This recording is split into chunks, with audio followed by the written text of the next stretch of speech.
Welcome back in my YouTube channel. हम लोग start करेंगे क्लास 12 का chapter principle of inheritance and variation.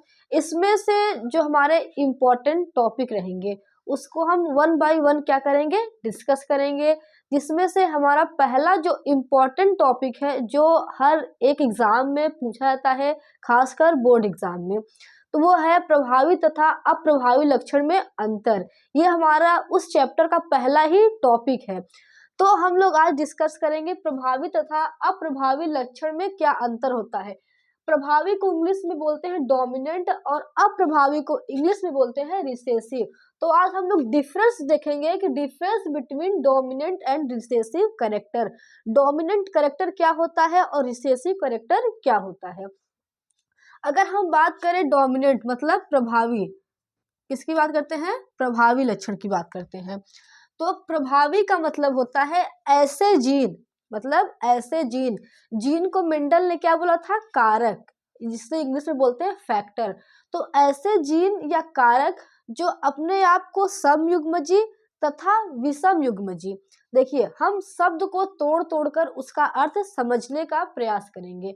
जैसे हमने बोला अभी समयुग्मजी, सम का मतलब होता है समान, युग्मजी मतलब युग्मक, जो दोनों युग्मक समान हो वो क्या होते हैं, समयुग्मजी। तो ऐसे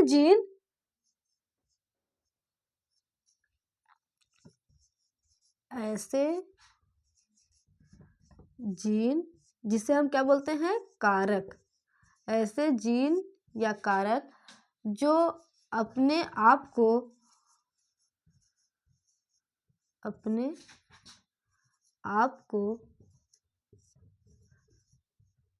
समयुग्मजी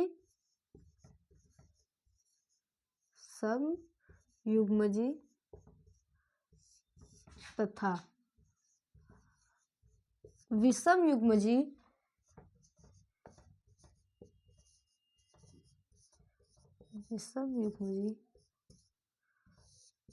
दोनों अवस्थाओं में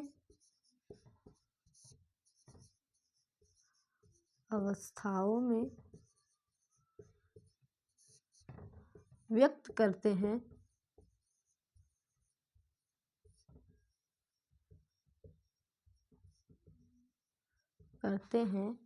प्रभावी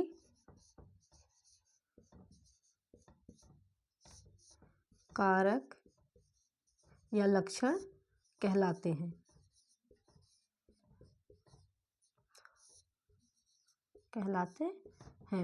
और ऐसे जीन या ऐसे कारक जो अपने आप को केवल समयुग्मजी अवस्था में, ऐसे जीन जो अपने आप को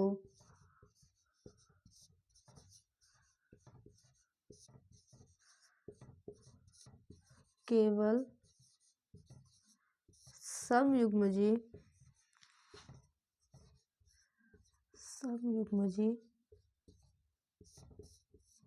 अवस्था में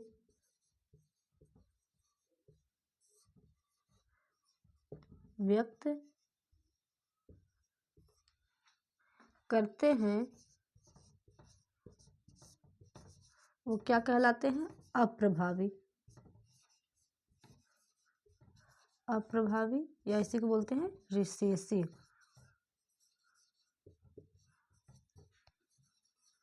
कहलाते हैं। देखिए लिखा हुआ है ऐसे जीन या कारक, कारक शब्द किसने दिया था, मेंडल ने दिया था। उसको हम लोग बाद में क्या कहने लगे, जीन कहने लगे।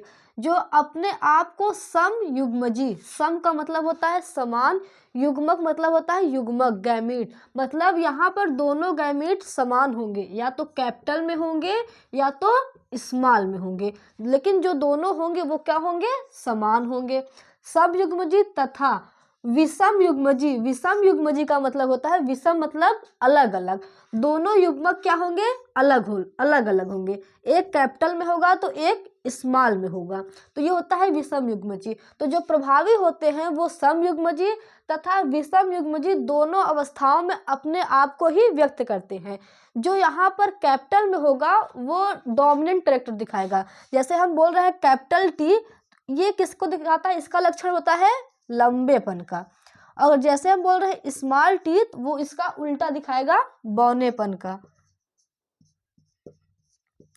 अगर हम बोल रहे हैं राउंड को आर से, तो उसका जो रिंकल्ड होगा मतलब सिकुड़ा हुआ होगा, राउंड मतलब गोला, और इसका जो रिंकल्ड होगा उसको स्मॉल आर से दिखाएंगे। तो जो उसका प्रभावी कैरेक्टर होगा उसको हम किससे दिखाएंगे, कैपिटल अक्षर से, और जिसका अप्रभावी लक्षण होगा उसको हम स्मॉल से दर्शाएंगे। तो इसमें दोनों अवस्थाओं में अपने आप को व्यक्त करता है।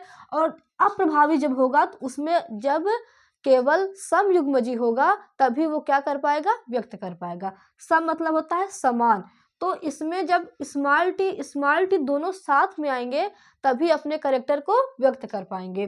तो यहाँ पर देखिए हमने लिखा है कैपिटल टी, तो ये क्या है हमारा, और ये हम लिखते हैं ये कैपिटल टी।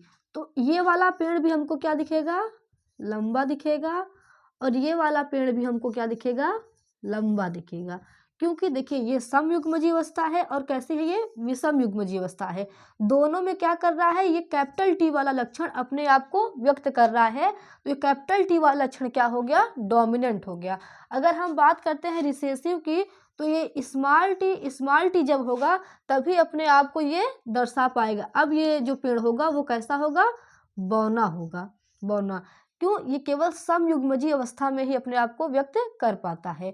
अगर हम कहें रिंकल्ड को दर्शाने के लिए, तो अगर स्मॉल आर रहेगा तभी ये बीज कैसा होगा, रिंकल्ड होगा, सिकुड़ा हुआ बीज होगा, ये रिंकल्ड बीज होगा। तो जो अपने आप को केवल समयुग्मजी अवस्था में ही व्यक्त कर पा रहे हैं, ऐसे लक्षण क्या हुए, अप्रभावी लक्षण हुए। और ऐसे लक्षण जो अपने आप को समयुग्मजी तथा विषम युग्मजी दोनों अवस्थाओं में व्यक्त कर पाते हैं, वो क्या होते हैं, प्रभावी लक्षण होते हैं। तो आई होप आपको ये टॉपिक समझ में आया होगा। Thank you.